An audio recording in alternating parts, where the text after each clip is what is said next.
class, today I'm going to teach you how to create your own Google account. I started off by in the Google search engine typing in new Google account, and the first website that comes up I'm going to click on. The screen comes up so that you put in some personal information, your first and last name, and a username that you would like to be attached to your email. I'm going to go ahead and fill this out.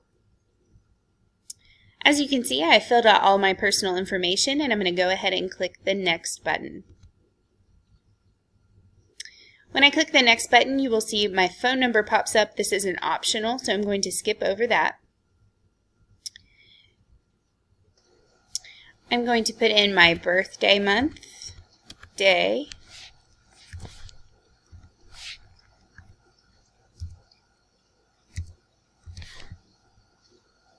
and my gender. Hit the Next button. It's going to ask you to agree to the privacy and terms. After you read through that, you hit I agree. And then this is the screen that confirms that you have successfully created a Google account.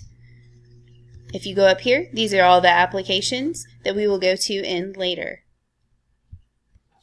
I hope you enjoy your Google account. There are many different features that it has that we're going to learn more about in this course.